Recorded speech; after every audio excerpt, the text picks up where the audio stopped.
Hi everyone, this is Poonam. आप सभी का स्वागत है मेरे YouTube channel BEd classes by Poonam Sharma. इस सेशन के अंदर हम बात करने वाले बीएड फर्स्ट ईयर सब्जेक्ट की, जो कि बीएड 2020 में आपके एग्जाम नज़दीक आ रहा है, जिसके लिए मैं आपके लिए काफ़ी जो इंपॉर्टेंट क्वेश्चन है उसके लिए वीडियोज़ बना रही हूँ। और डेली हम 4 से 5 वीडियोज़ आपके लिए अपलोड करें ताकि आपके प्रिपरेशन में कोई भी कमी ना आ रहे। ठीक है, जो आज का हमारा सब्जेक्ट है learning and teaching paper 3 unit. ठीक है, इसमें हम यूनिट 2 को डिस्कस करेंगे। ठीक है, जैसे कि आपको पता है हम मॉडल ऑफ टीचिंग कर रहे हैं। ठीक है, जिसमें मैं ऑलरेडी 2 मॉडल्स बता चुकी हूँ। ठीक है, इंक्वायरी टीचिंग मॉडल करा दिया, मास्टर लर्निंग मॉडल करा दिया। ठीक है, आज का जो हमारा मॉडल है ग्लेजर बेसिक टीचिंग मॉडल, ये भी आपको एग्जाम में देखने को मिल जाता है। ओके, ठीक है, जैसे कि आपको पता है पेपर 1, पेपर 2, पेपर 3 के सारे इंपॉर्टेंट क्वेश्चन करा दिए हैं। ठीक है, मैंने उसके बाद उनके हम क्या करें, जो मैंने आपको क्वेश्चन कराए उसके हम आंसर्स भी करें। ये आंसर हम कहाँ करें, मैराथन क्लास में। मैराथन क्लास उन्हीं बच्चों को अवेलेबल होगी जिन्होंने मेरे चैनल को सब्सक्राइब कर रखा है। तो जल्दी से मेरे चैनल को सब्सक्राइब कर दीजिए, लाइक एंड शेयर कर दीजिए। ठीक है, आज ये मैंने एक बहुत ही इंपॉर्टेंट सेशन लिया पेपर 1 और पेपर 3 के लिए। ठीक है, इसमें मैंने पूरी बुक के इंपॉर्टेंट क्वेश्चन कराए हैं और उनके आंसर्स भी कराए हैं। ठीक है, तो ये आंसर्स के आपको लिंक टेलीग्राम चैनल पे मिल जाएंगे, तो आप टेलीग्राम चैनल पे जरूर ज्वाइन कर लेना, पूनम शर्मा ऑफिशियल करके। ठीक है, आई होप आपको सारे डाउट्स क्लियर हो गए। ठीक है, जो बच्चे बोल रहे थे कि मैम प्लीज़ इंग्लिश में कंटेंट प्रोवाइड करा दीजिए, ठीक है बेटा, अभी मेरे पास इंग्लिश में कंटेंट अवेलेबल नहीं है। ठीक है, जब हम नेक्स्ट बीएड सेकेंड ईयर की प्रिपरेशन करेंगे तो मैं हिंदी के साथ आपको इंग्लिश का भी कंटेंट अवेलेबल करा दूंगी। ओके, ठीक है, अब हमारे पास काफ़ी टाइम नहीं बचा अपने प्रिपरेशन को करने के लिए। ठीक है, जो जो मैं इंपॉर्टेंट क्वेश्चन कराए हैं तो आप उनको ही कर लेंगे तो आप आराम से 60 से 70 आराम से इजी स्कोर कर सकते हैं। ठीक है, चलिए आज का हम सेशन स्टार्ट करते हैं। जो आज का हमारा सेशन है learning and teaching paper 3 unit 2 से है। ठीक है, ग्लेजर बेसिक टीचिंग मॉडल। इसके बाद हम नेक्स्ट वीडियो में हम करेंगे ब्रूनर अटेनमेंट मॉडल। ठीक है, ब्रूनर का उपलब्धि प्रतिमान। ठीक है, चलिए ग्लेजर का बुनियादी शिक्षण प्रतिमान क्या है। ठीक है, ग्लेजर बेसिक टीचिंग मॉडल, ये मॉडल डेवलप किया था अमेरिकन एजुकेशनल साइकोलॉजिस्ट ने। ठीक है, जिनका नाम था रॉबर्ट ग्लेजर। ठीक है, और ये कब हुआ था, 1962 में हुआ था। ओके, ये जो मॉडल है बेस्ड है साइकोलॉजिकल प्रिंसिपल, मनोवैज्ञानिक जो भी सिद्धांत है उन पर ये जो मॉडल है वो बेस है। ठीक है, और नेल्सन एल भूसिंग ने इसका नाम क्लासरूम मीटिंग मॉडल भी दिया है। ठीक है, तो जो नेल्सन साहब थे उन्होंने इस मॉडल को क्या नाम दिया है, क्लासरूम मीटिंग मॉडल। ओके, इसको अब आप पूछोगे मैम इसको बेसिक टीचिंग मॉडल क्यों बोलते हैं। ठीक है, तो क्योंकि हम इस मॉडल को किसी भी लेवल ऑफ एजुकेशन में यूज़ कर सकते हैं, चाहे वो प्राइमरी हो, छोटे बच्चों की क्लास हो, एलिमेंट्री हो, सेकेंडरी हो, बड़े बच्चों की क्लास हो, या फिर हायर एजुकेशन हो, तो इस मॉडल को हम कहीं भी यूज़ कर सकते हैं। ठीक है, यह मॉडल किसी भी सब्जेक्ट में अप्लाई कर सकते हैं, जैसे हिस्ट्री पढ़ा रही हूँ मैं, इस मॉडल को मैं यूज़ कर सकती हूँ, मैथ, साइंस। ठीक है, जितने भी सब्जेक्ट हैं हम इस मॉडल को यूज़ कर सकते हैं। ठीक है, इसलिए इस मॉडल का नाम बेसिक टीचिंग मॉडल नाम दिया गया है। ठीक है, ठीक है, इसको बेसिक इसलिए कहते हैं जो भी टीचिंग एंड लर्निंग स्टेप है को 4 स्टेप्स में डिवाइड कर दिया गया है। ओके, इस मॉडल को हम किसी भी टाइम फ्रेम में यूज़ कर सकते हैं, जैसे आपकी क्लास 15 मिनट की है तो हम 15 मिनट ही भी यूज़ कर सकते हैं, अगर 1 घंटे की तो 1 घंटे, अगर वीक में मंथ में है तो हम इस मॉडल को यूज़ कर सकते हैं। ठीक है, इसको डिटेल में समझते हैं। ठीक है, अब आपको एग्जाम में कैसे लिखना है पता सबको होता है कि हाँ इस मॉडल के अंदर ये है। ठीक है, पर आप एग्जाम में कैसे लिखेंगे, ग्लेजर का बुनियादी शिक्षण प्रतिमान मॉडल। इस मॉडल का विकास 1960 में रॉबर्ट ग्लेजर के मनोवैज्ञानिक सिद्धांतों पर निर्माण किया था।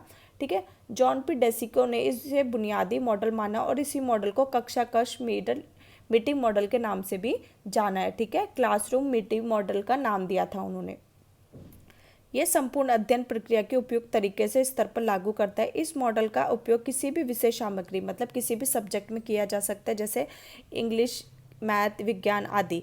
इस मॉडल का प्रयोग करके कितनी भी देरी पढ़ाया जा सकता है, जैसे 40 मिनट्स की क्लास है तो हम तब भी यूज़ कर सकते हैं, 1 घंटा, 5 घंटे, वीक में है, महीने में, तो हम कभी भी यूज़ कर सकते हैं। ठीक है, अब इसकी मान्यता क्या है, कुछ कुछ अजम्पशन होते हैं मॉडल की, तो उसकी मान्यता क्या है, प्रत्येक पार्टी की यह मान्यता है कि विद्यार्थी को कुछ ना तो कुछ ज्ञान जरूर है। ठीक है, विद्यार्थी क्या है, उसको पहले से हर टॉपिक के बारे में थोड़ी सी नॉलेज जरूर होती है। अध्यापक विद्यार्थी के प्रारंभिक व्यवहार से नए व्यवहार में वांछित परिवर्तन करता है। जो बच्चों का पूर्व ज्ञान है उसी में क्या करता है, वो एडिशन करता है। ठीक है, अनुदेशनात्मक उद्देश्य तीव्र व्यवहार में परिवर्तन में सहायक होता है, ठीक है, बिहेवियर में जल्दी से परिवर्तन करता है, इंस्ट्रक्शनल, ठीक है। अब ग्लेजर को बेसिक इसलिए कहते हैं क्योंकि इसमें जो टीचिंग एंड लर्निंग के जो भी स्टेप्स होते हैं वो आपके कितने होते हैं, 4, इनको 4 भागों में डिवाइड किया गया है। पहला जो होता है इंस्ट्रक्शनल बिहेवियर, फिर सेकेंडरी क्या होता है एंटरिंग बिहेवियर, थर्ड क्या होता है इंस्ट्रक्शनल प्रोसेस, और फोर्थ क्या होता है इवोल्यूशन ऑफ परफॉर्मेंस, ठीक है। अब आप देख रहे हो ये एरो होते हैं, ठीक है, ये एरो इसका मतलब ये होता है, इनको बोलते हैं हम फीडबैक लूप्स, ठीक है, फीडबैक लूप्स, ठीक है, इंग्लिश में बोलते हैं। इसका मतलब क्या होता है फीडबैक लूप्स में, अगर किसी स्टेप्स में कोई भी गड़बड़ी हुई जब टीचर आपको पढ़ा रहा है, ठीक है, तो हम पीछे वाले स्टेप में जा सकते हैं और उसमें हम क्या कर सकते हैं, सुधार कर सकते हैं, ठीक है, इसलिए इसको क्या बोला है फीडबैक लूप्स। ओके, इसको हम डिटेल में समझते हैं, ठीक है। इसका शॉर्ट फॉर्म हुआ IB, इसका हुआ EB, और इसका हुआ IP, और इसका हुआ EP। ओके, शॉर्ट फॉर्म आपकी ये हो गए। पहले जो उद्देश्य होता है इसका, पहले इसमें क्या होता है, पहले जो स्टेप में इंस्ट्रक्शनल बिहेवियर, ठीक है, इसमें उद्देश्य डिसाइड करते हैं, टीचर जो होता है वो उद्देश्य डिसाइड करता है कि कैसे हम अपने उद्देश्य को हासिल कर सकते हैं, लक्ष्य को। तो इसमें पहला क्या होता है सामान्य उद्देश्य होता है, फिर आपका सेकंड होता है विशिष्ट उद्देश्य, ठीक है, स्पेसिफिक, और थर्ड क्या होता है आपका व्यवहार में चेंज, ठीक है। इसमें क्या करते हैं हम उद्देश्य को सेट करते हैं। प्रत्येक अध्यापन के कुछ उद्देश्य होते हैं, ठीक है, कोई भी टीचर पढ़ा रहा है, ठीक है, उसका कोई उद्देश्य होगा, ठीक है, अपनी टीचिंग लर्निंग को इफेक्टिव करने के लिए इन्हीं उद्देश्यों को ध्यान में रखकर टीचिंग की प्रक्रिया पूर्ण की जाती है और छात्र के व्यवहार में सुधार किया जाता है। हम अपने उद्देश्यों को प्राप्त करने में समर्थ हैं, ठीक है। इसमें क्या किया जाता है, उद्देश्यों को डिसाइड किया जाता है पहले में ये। अब पूर्वाभ्यास, जब टीचर क्लासरूम के अंदर आता है, एंटरिंग बिहेवियर, इसलिए इसका नाम क्या दिया एंटरिंग बिहेवियर। जब टीचर क्लास में आता है तो वह पहले चेक करता है कि बच्चों में कितनी नॉलेज है, कि मैम किसी टॉपिक को पढ़ाने वाली है, तो पहले जो टीचर है वो क्या पूछेगी बच्चों से कि उनके पास पोल्यूशन के बारे में क्या बताए। तो सब बच्चे अपनी अपनी थोड़ी नॉलेज जरूर होगी बच्चों के पास, ठीक है, उनमें कितना बच्चों में मोटिवेशन और बच्चे कितने इंटरेस्ट से उस चीज़ को सीख रहे हैं, ठीक है। प्रत्येक शिक्षार्थी के पास शिक्षण सीखने की प्रक्रिया में प्रवेश करने से पहले शिक्षार्थी के प्रवेश व्यवहार का पता लगाना आवश्यक है। यह किसी विषय के या पिछले ज्ञान या शैक्षिक योग्यता के मामले में शिक्षार्थी के प्रदर्शन की तरह है। अब क्या आता है इंस्ट्रक्शन प्रोसेस, यह शिक्षण प्रक्रिया की सबसे सक्रिय हिस्सा है, ठीक है, सबसे इम्पॉर्टेंट पार्ट है यह शिक्षण की पद्धति, प्रक्रिया और कार्यनीतियों को सूचित करता है जो शिक्षार्थी के उद्देश्य और प्रवेश व्यवहार पर निर्भर करता है। यह घटक पिछले 2 घटकों पर क्या करता है, निर्भर करता है, ठीक है। इसमें क्या होता है, जो टीचर होता है वो डिसाइड करता है कि जो भी पढ़ाया जाएगा तो उसकी क्या प्रेजेंटेशन होगी, कैसा होगा, और उसमें वो टीचर जो कैसे टीचिंग मॉडल को यूज़ करेगा और कौन से टीचिंग एड को यूज़ करेगा, ठीक है, और क्या स्ट्रैटेजी अपनाएगा, ठीक है, ये सब कौन करता है, टीचर डिसाइड करता है। आपके थर्ड स्टेप में प्रदर्शन मूल्यांकन, ठीक है, इसको क्या बोलते हैं हम परफॉर्मेंस असेसमेंट। यहाँ शिक्षार्थी के अंतिम व्यवहार का परीक्षण होता है, ठीक है, जो टीचर ने जो भी किया है, अब जो भी लर्नर्स हैं उनके व्यवहार में क्या चेंजेस हैं उसका क्या किया जाता है, टेस्ट किया जाता है, ठीक है, ताकि प्रत्येकता की रिस्पॉन्स दिया जा सके, प्रतिक्रिया दी जा सके। मूल्यांकन प्रशिक्षण के प्रयोजन के लिए इस्तेमाल की जाने वाली तकनीकों में अवलोकन, साक्षात्कार, रेटिंग स्केल आदि शामिल किए जाते हैं, ठीक है। इसमें क्या किया जाता है, परफॉर्मेंस को चेक किया जाता है। इसमें हम आकलन या मूल्यांकन करते हैं, जो हम उद्देश्य पूरे नहीं हुए तो हम टेस्टिंग डिवाइस से चेक करते हैं, अगर वो पूरे नहीं हुए तो हम उसको क्या करेंगे, जो भी हमारे लूप से, तो हम पिछले स्टेप्स में जा सकते हैं और उस वहाँ पे चेंजेस कर सकते हैं। ओके,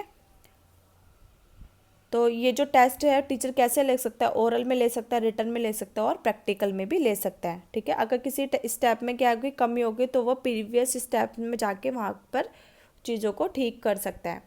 अब क्या ग्लेजर के बुनियादी अध्यापन मॉडल का विवरण दीजिए, ठीक है, description of Glazer basic teaching model, ठीक है। जो भी मैंने आपको टीचिंग मॉडल कहे थे सबके मैंने आपको 6 एलिमेंट्स बताए, तो हर किसी एलिमेंट्स के लिए वो क्या है, सेम है। ओके, पहले उद्देश्य क्या होता है, इस मॉडल का मुख्य केंद्र यह है कि समस्त अध्यापन प्रक्रिया का अनुभव करता है। इसमें अनुदेशात्मक इंस्ट्रक्शन प्रक्रिया में प्रकाश अनुक्रम का अनुसरण करता है। ओके, संरचना कैसी रहती है, इसमें स्ट्रक्चर कैसा रहता है, मॉडल के प्रयोग द्वारा प्राप्त किए जाने वाले उद्देश्यों को निश्चित किया जाता है।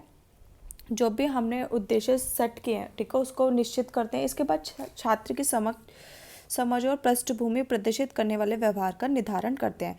इसके बाद शिक्षार्थी के प्रवेश व्यवहार का ध्यान में रखते हुए उद्देश्यों को प्राप्त करने के लिए अध्यापन कार्य किया जाता है। ठीक है, फिर फोर्थ हमारा आता है विभिन्न प्रकार की जांच का प्रयोग करते हैं छात्रों के अंतिम व्यवहार का पता लगाया जाता है। ठीक है, फिर हमारा आता है प्रतिक्रिया का सिद्धांत। ठीक है, इस मॉडल में समुचित निष्पादन के लिए शिक्षक को काफ़ी गतिविधि की आवश्यकता होती है।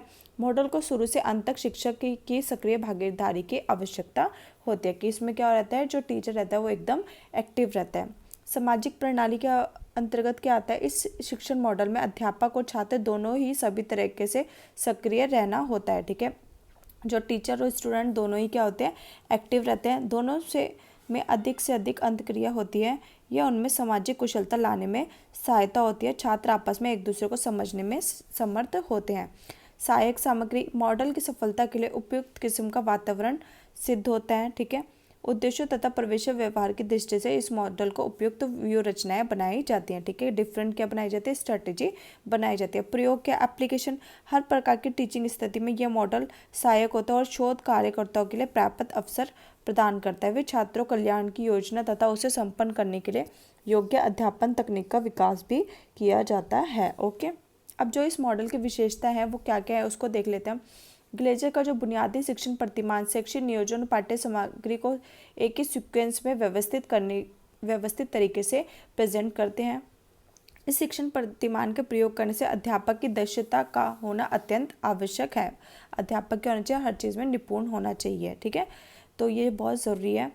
इसमें बुनियादी शिक्षण प्रतिमान की प्रक्रिया तब तक बनी रहती है जब तक कि कोई निर्धारित उद्देश्य की प्राप्ति ना हो जाए। ये मेथड तब तक यूज़ करते हैं जब तक हम किसी उद्देश्य को प्राप्त ना कर लें। जो इसमें विद्यार्थी का पूर्व ज्ञान और उसके बौद्धिक योग्यता अधिगम योग्यता अथवा शिक्षण अधिगम में शामिल किया जाता है।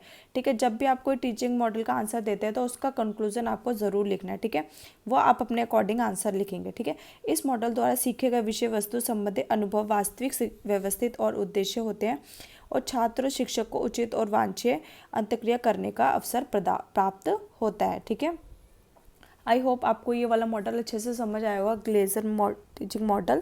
ठीक है, जैसे कि आपको पता है मैंने पेपर 1 पेपर 3 के आज इंपॉर्टेंट क्वेश्चन कराए हैं पूरी बुक के। ठीक है, जिन बच्चों ने वो वीडियो नहीं देखी है तो आप उसको जरूर चेकआउट कर लेना। और MD BEd फर्स्ट की डेटशीट आ चुकी है, इसकी डिटेल में वीडियो बनाया, उसको प्लीज़ देख लीजिए। ठीक है, आज का सेशन पसंद आया तो प्लीज़ कमेंट करके ज़रूर बताएं। आज का सेशन हम यहीं ख़त्म करते हैं। Thanks for watching.